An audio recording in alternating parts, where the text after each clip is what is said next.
উপস্থিত মালিক পক্ষ, শ্রমিক পক্ষ, ল এনফোর্সমেন্ট এজেন্সিজ আর আমাদের আরো দুজন উপদেষ্টা আছেন, সকলকে সালাম জানিয়ে শুরু করছি। আমি দায়িত্ব নেওয়ার পর থেকেই পলিসি লেভেলে কি কাজ করব সেই কাজ করার সময়টা আসলে পাচ্ছি না। আমাদেরকে এক ধরনের ফায়ার ফাইটিং করতে হচ্ছে।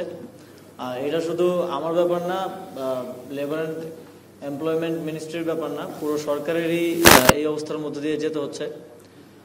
দীর্ঘ একটা ফ্যাসিবাদী শাসনের সময়ে মানুষ তাদের অধিকার নিয়ে কথা বলতে পারেনি, তাদের যে বঞ্চনার শিকার তারা হয়েছে সেগুলো নিয়ে কথা বলতে পারেনি। আমরা দেখেছি যে শ্রমিকরা যতবার আন্দোলন করেছে, গত বছর আমরা দেখেছি সেখানে গুলি করে শ্রমিকদেরকে হত্যা করা হয়েছে, এবং শ্রমিকদের সাথে যে কথা বলে তাদের সমস্যাগুলো সমাধান করা যায় সেটা আমরা দীর্ঘ সময় ধরে দেখিনি। সেই জায়গা থেকে একটা গণতান্ত্রিক পরিবেশ তৈরি হয়, বাকি সবার মতো শ্রমিকরাও তাদের বঞ্চনার কথাগুলো বলছেন। আমরা সেটাকে অবশ্যই স্বাগত জানাই, এবং আমরা ইতিমধ্যেই আপনারা জানেন একটা শ্রম সংক্রান্ত অভিযোগ পর্যবেক্ষণ কমিটি আমরা করেছি। সেই কমিটিটি দায়িত্ব নেওয়ার পর গতকাল থেকেই তারা কাজ শুরু করেছেন, এবং ইতিমধ্যে একটা হটলাইন নাম্বারও চালু করা হয়েছে। সেখানে অভিযোগ আসছে, সেখানে আমরা অভিযোগ পাচ্ছি, এবং সেই অভিযোগগুলোকে অ্যাড্রেস করার জন্য কমিটি কাজ করে যাবে এবং মন্ত্রণালয়ও কাজ করবে। তবে এখন যেটা শুনতে পারলাম যে লাঞ্চের পরে আবার বিভিন্ন কারখানা থেকে শ্রমিকরা বের হচ্ছে। আমার প্রত্যেক শ্রমিক ভাইদের প্রতি আহ্বান থাকবে, যেহেতু একটা নতুন সরকার এসেছে, একটা নতুন পরিবর্তন এসেছে, আমরা এসেছি, আমাদের উপর ভরসা রাখুন, এবং আমরা যেই সেল গঠন করেছি সেই সেলের কাছে আপনাদের অভিযোগগুলো দিন। আমরা খুব দ্রুত সময়ের মধ্যে আপনাদের যে ন্যায্য দাবিগুলো আছে সেগুলোকে কিভাবে সকল পক্ষের সাথে আলোচনার ভিত্তিতে সমাধান করা যায় সেটির ব্যবস্থা নিব। এতটুকু ভরসা আমাদের উপর করতে হবে। এবং এখানে আসলে আমরা যে কোনো বিষয়কে আসলে আমি যেটা দেখতে পাচ্ছি যে আমরা অবজেক্টিফাই করে ফেলি, যে শ্রমিকরা আন্দোলনে নেমেছে, আমরা প্রথমেই ষড়যন্ত্র খুঁজতে থাকি। আবার দেখা যায় সব ক্ষেত্রে যে বহিরাগত আছে তা কিন্তু না, অনেক জায়গায় কিছু জেনুইন প্রবলেম আছে, সেগুলোকে অ্যাড্রেস করতে হবে। আমি মালিকদের মধ্যে এই প্রবণতাটা দেখি, যখন আমি কথা বলছি যে এখানে বহিরাগতরা করছে বা এখানে শুধু ইন্ধনে হচ্ছে, এই যে স্যালারি আটকে আছে, স্যালারিটা বকেয়া বেতন যেটা মূল সমস্যা, এটাকে আগে অ্যাড্রেস করতে হবে। এখানে একটা প্র্যাকটিস দীর্ঘদিন ধরে ছিল যে ইনসেন্টিভ দিয়ে দেয়া, ঋণ দিয়ে দেয়া। তো সেই জায়গা থেকে অনেক, সবার মধ্যে না, অনেক মালিকের মধ্যেও এই প্রবণতাটা আছে যে সামর্থ্য থাকা সত্ত্বেও সরকারের ইনসেন্টিভের জন্য বসে থাকা হয়। আপনাদের প্রতি আহ্বান থাকবে যে আপনারাও এগিয়ে আসবেন। আমাদেরকে একটা বডি হিসেবে ফাংশন করতে হবে, একটা সিনক্রোনাইজেশনের মধ্য দিয়ে ফাংশন করতে হবে। যদি আমার মাথা কাজ করে পা কাজ না করে তাহলে আমরা কাজ করতে পারবো না। তো আমার প্রত্যাশা থাকবে যে শ্রমিক, মালিক, সরকার, আরও যত পক্ষ আছে সবার একটা সিনক্রোনাইজেশনের মধ্য দিয়ে আমরা এই সমস্যাগুলোকে অ্যাড্রেস করব এবং সামনের দিকে এগিয়ে যেতে পারবো। এখানে ষড়যন্ত্র যে নেই তাও কিন্তু না। এখানে আসলে যদি পাশাপাশি দুইটা দোকান থাকে তাহলে দুই পক্ষের দোকান মালিকের কিন্তু একটা ইন্টেনশন থাকে, যদি আমি পাশের দোকানটা বন্ধ করে দিতে পারি কোনোভাবে তাহলে আমার দোকানে গ্রাহকরা আসবে। তো আমরা এটা কিন্তু অলরেডি দেখতে পাচ্ছি। আমার নিজের চোখে পড়েছে যে আমি ভারতীয় কয়েকটা গণমাধ্যমে এবং কয়েকজন কন্টেন্ট ক্রিয়েটরকে এই ধরনের কন্টেন্ট তৈরি করতে দেখেছি যে এটাই আসলে আমাদের ইনভেস্টমেন্টের শ্রেষ্ঠ সময়। কারণ বাংলাদেশে একটা পরিবর্তন এসেছে, একটা পরিস্থিতি তৈরি হয়েছে। এই পরিস্থিতিতে আমরা আমাদের দিকে যদি বাইরেদেরকে নিয়ে আসতে পারি তাহলে এটা আমাদের জন্য একটা ভালো সুযোগ। এখন আমাদেরকে ডিসিশন নিতে হবে যে আমরা এই সুযোগটা তাদেরকে দেব কিনা। যদি আমাদের ইন্ডাস্ট্রি না থাকে তাহলে শ্রমিকেরও প্রয়োজন নেই, মালিকেরও প্রয়োজন নেই, আমারও প্রয়োজন নেই, আমাদের কারোই কিন্তু অবস্থান থাকবে না। এবং আমি মনে করি যে একটা বিষয় আমি শ্রমিক নেতৃবৃন্দ থেকে বারবার শুনেছি যে মালিক পক্ষ শ্রমিকদের সাথে কিছু কিছু জায়গায় যেই রেগুলার একটা যোগাযোগ, রেগুলার তাদের সাথে বসা, যে একটা মিটিং করা, যে তাদের সমস্যাগুলোকে রেগুলারলি যে অ্যাড্রেস করা, সেটা করা হয় না। সেটা যখন না করা হয়, এই যে পুঞ্জীভূত একটা ক্ষোভ শ্রমিকদের মধ্যে তৈরি হয়, সেটার বহিঃপ্রকাশ কিন্তু দেখা যায় যখন একটা কারখানা থেকে শ্রমিকরা নামে, পাশের কারখানা থেকেও নেমে চলে আসে, সবার মধ্যে একটা রিকারিং এফেক্ট দেখা যায়।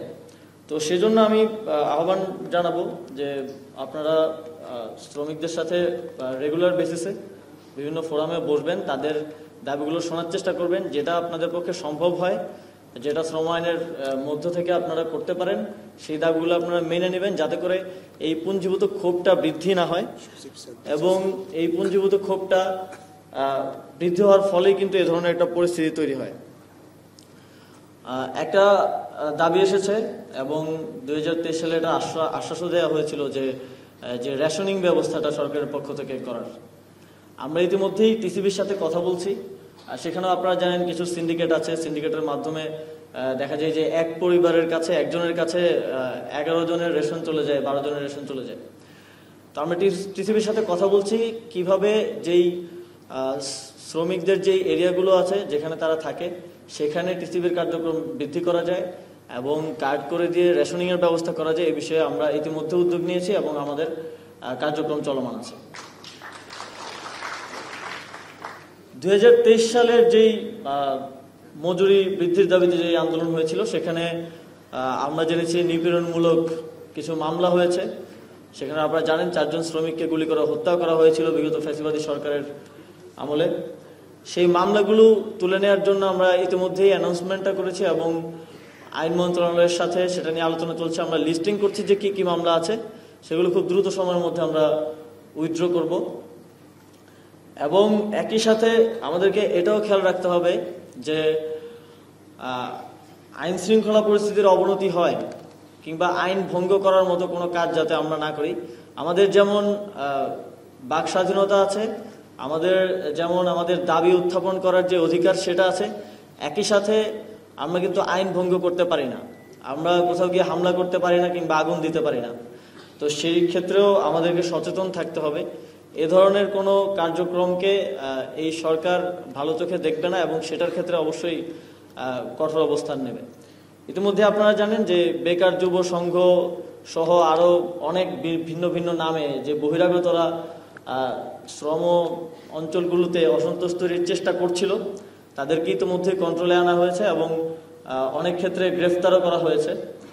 এবং আমরা এ ধরনের যারা শিল্পাঞ্চলের সাথে সম্পর্কিত না, যারা শ্রমিক না, যারা এ ধরনের কার্যক্রম ঘটাচ্ছে বা ঘটানোর চেষ্টা করবে, তাদের ব্যাপারে আমরা সর্বোচ্চ কঠোর অবস্থান নিব, তাদেরকে কোনোভাবেই ছাড় দেওয়া হবে না। ট্রেড ইউনিয়নের একটা বক্তব্য শ্রমিক নেতৃবৃন্দ বারবারই বলে আসছেন, ওনাদের সাথে আমরা যতবার বসেছি ইতিমধ্যেই কয়েকবার আমাদের বসার সুযোগ হয়েছে। তো শ্রম আইনের যেই বাধ্যবাধকতা আছে, শ্রম আইনের মধ্য থেকে যে ট্রেড ইউনিয়ন করার অধিকার, এটা তাদেরকে অবশ্যই দিতে হবে এবং সেক্ষেত্রে মালিক পক্ষ যথেষ্ট সহযোগিতা করবেন, এটা আমার প্রত্যাশা থাকবে। আপনারা যদি আপনাদের এই যে এখন পর্যন্ত মালিক পক্ষ যতবার বক্তব্য দিচ্ছে ততবার কিন্তু আপনারা বলছেন যে আপনাদের যে কারখানার শ্রমিক সে কিন্তু সেই কারখানায় হামলা করছে না, কারণ সেও কারখানার ভালো চায়। কারখানার ভালো হলে তারও ভালো হবে, সেও তার স্যালারিটা সময় মতো পাবে এবং সুযোগ সুবিধাগুলো পাবে। তো আপনাদের কারখানার সেই শ্রমিকদেরকে তাদের যেই অধিকারটা আছে সেটা আপনাদের নিশ্চিত করতে হবে।